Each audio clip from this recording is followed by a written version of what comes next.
ജനങ്ങളെ വിഷയോ പെണ്ണ് കേസല്ല. സഖാവ് പറഞ്ഞില്ലേ അടിപൊളി ഭരണമാണ് കേരളത്തിൽ നിന്ന്. എന്നാൽ ജനങ്ങളെ വിഷയം എന്നറിയോ? നിത്യോപയോഗ സാധനങ്ങൾ വില നിങ്ങൾ ഇരട്ടിയായി വർദ്ധിപ്പിച്ചതാണ് ജനങ്ങളെ വിഷയം. സ്കൂളിലെ ഉച്ചഭക്ഷണത്തിന് ചെലവ് മാഷന്മാരെ മേത്ത് വെച്ച് കെട്ടിയിട്ട് നിങ്ങൾ ദുരിതത്തിലാക്കിയതാണ് വിഷയം. പാചക തൊഴിലാളികൾ ശമ്പളം മുടങ്ങിയിട്ട് 10 മാസമായി സഖാവ്. അറിയോ നിങ്ങൾക്ക്? തൊഴിലുറപ്പ് തൊഴിലാളികൾ ദിവസ വേതനം മുടങ്ങിയിട്ട് കാലത്തിലെന്നറിയോ സഖാവിന്? അറിയോ? ഈ കടകൾക്കൊക്കെ ഉള്ള ലൈസൻസിന്റെ ഫീസ് കുത്തനെ കൂട്ടിയതാ നിങ്ങൾ. അറിയോ? നിങ്ങൾ മനസ്സിലായിട്ടുണ്ടോ? ദുരിതാശ്വാസ ഫണ്ടുകൾ നിങ്ങൾ എത്ര ദുരുപയോഗം ചെയ്തു പറയാൻ പറ്റും നിങ്ങൾക്ക്?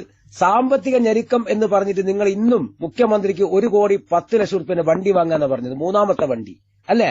PM-മാർക്കും മറ്റുമുള്ള സാമ്പത്തിക ആനുകൂല്യം എന്ന് പറഞ്ഞ് പണം വാരിക്കോരി നിങ്ങൾ ചെലവാക്കിയില്ലേ? നിങ്ങളെ CPM-ന്റെ കൊലപാതകത്തിലെ പ്രതികൾക്ക് വേണ്ടിയിട്ട് എത്ര റുപ്യ നിങ്ങൾ ഖജനാവിൽ ചെലവാക്കി? ആശാവർക്കന്മാരുടെ സമരം നിങ്ങൾ കണ്ടില്ലെന്ന് അടിച്ചില്ലേ? ലഹരിമുക്ത കേരളം എന്ന് പറഞ്ഞ് നിങ്ങൾ ഡയലോഗ് അടിച്ചിട്ട് കേരളം മുഴുവനും നിങ്ങൾ കള്ള് ഷാപ്പ് കൊണ്ട്